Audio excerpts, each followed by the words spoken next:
반갑습니다. 진행입니다.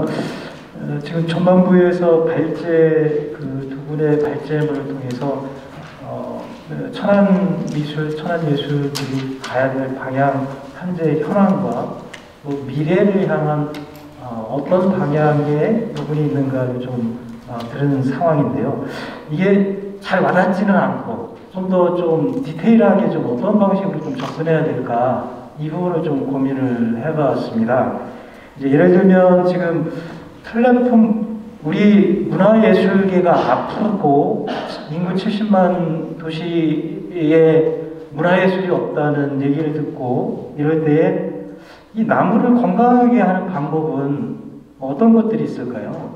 가장 초적인 기초적인 거는 그 나무에 병이 있나를 살펴서 그 나무에 수액주사를 놓는다든가 어떤 이런 부분에 단기적인 즉각적인 치유 방법이 있을 수가 있을 거고, 또 장기적으로 본다면 나무가 건강하게 하려면 결국은 토양의 문제라든가 아니면 그 주변의 대기 오염의 문제, 다양한 그런 근본적인 치유를 해야 되는 부분이 있을 것 같습니다. 우리들은 어떤 정책들을 현실화하고 어떤 것들을 준비해 나가야 될까요? 양쪽을 다 준비해 나가야 될 것 같습니다. 그래서 지금 변형원 대표님께서 말씀해 주신 예술인들에 대한 예산 증액이라든가 이런 부분들은 비율로 봤을 때 좀 굉장히 좀 필수적으로 즉각적인 부분에 있어서 필요한 요소인 것 같고요. 근데 이런 즉각적인 치유 방책 외에 우리가 감기 걸렸을 때도 단순히 주사 놔줘서 감기를 낫는 방법이 있지만 사실은 쉬어주고 운동을 적절히 해주고 잘 먹어주고 이게 근본적인 치유거든요. 그래서 고민해야 될 부분이 지금 미래를 바라다 부분은 어떤 부분으로 풀어가야 될까의 문제가 있습니다. 그 부분의 하나가 플랫폼의 구축이라고 볼 수 있겠습니다. 플랫폼을 구축할 때 디테일하게 어떻게 가면 좋겠습니까? 플랫폼을 홈페이지 구축, 메타버스에서 가상현실상의 온라인 전시 공간을 만들고 여러 가지가 대두가 될 수 있고 얘기 논할 수 있겠죠. 그러면 디테일하게 좀 갈 필요가 있을 것 같습니다. 예를 들면 지금 작가분들에 대한 일반적인 지원을 위해서는 작가들이 지금도 앰플단 갤러리부터 해가지고 여러 군데에서 전시회가 이루어지고 있지만 각각 작가 개개인들이 홍보의 문제도 맡고 있고 사실은 예산 지원도 필요하고 또 홍보도 또 해줘야 되는 부분이 있을 겁니다. 그런데 만약에 홈페이지라든가 이런 공간 속에 수많은 천안의 데이터들이 다 실질적으로 들어가게 되면 그 개개인별로 홍보하고 있는 여러 가지 전시회라든가 내가 알리고 싶은 부분들이 아주 저렴한 비용에서 장기적으로 그 홍보의 부분을 해결해 줄 수 있거든요. 근데 지금 전국적으로 보면 한 6개 지자체 정도에서 예술 포탈들이 만들어져서 수천만 원 써서 만들어지지만 이게 문제는 그 안에 담아낼 디테일을 못 담고 있는 부분에 문제가 있습니다. 우리들이 건물을 지을 때 건물의 활용성을 갖는 건 디테일이 있을 때 그 예산의 효용성을 갖게 되는데, 예를 들면 일반 포탈들을 지자체에서 만들 때 몇천만 원 써가지고 만들어 놓고 지금 전시가 저쪽에 음악회가 있고 여러 가지 수많은 것들 담아내지를 않아요. 형식적으로만 그냥 몇 개 올려놓는 거죠. 몇천만 원짜리 이거를 제대로 못 쓰는 거거든요.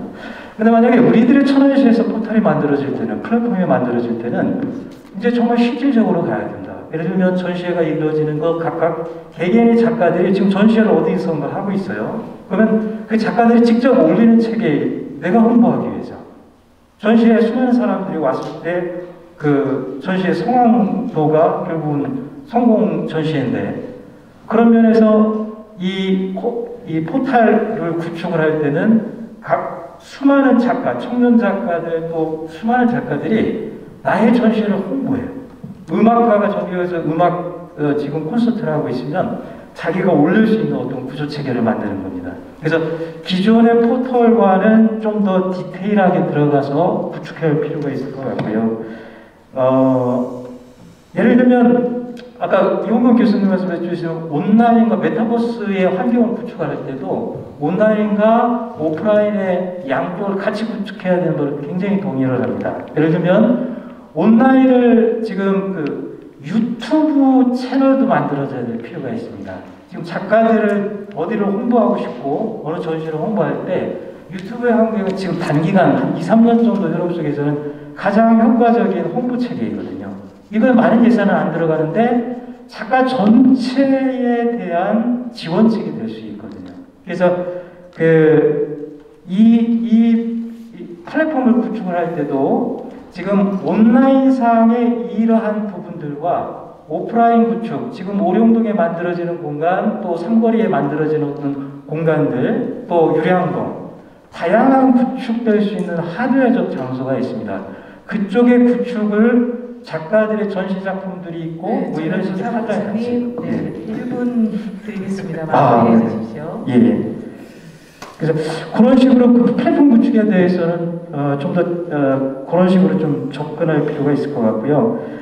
예술의 산업화를 확대해야 될 필요가 있겠다. 그래서 우리들의 예술 부분이 지금 벚꽃나무로 형성되어 있는 조림 지역이다 그러면 이게 생산성을 가질 때에 좀 더 각각의 예술인들이 그 환경이 좋아질 수 있을 것 같습니다. 예를 들면 저 벚꽃나무에서 경제조림으로 좀 바꾸는 작업. 예를 들면 지금 작가분들 또 청년 작가분들 여러 작품들이 몬드리안의 그 작품은 1차적인 생산물에서는 그냥 단순한 몬드리안 작품이었는데 그게 이제 옷에 패브릭에도 쓰여지고 여러 디자인에서 생산성을 갖게 되지 않습니까? 그래서 지금 전체적인 예술 작가들의 여러 분들을 잘 파악을 해서 생산성 있는 산업화의 지원 이쪽으로 좀 방향을 틀 필요가 있을 것 같아요. 얘기 드리고 싶은 건 지금 이상으로 좀 시간이 없는 관계로 마치도록 하겠습니다. 감사합니다.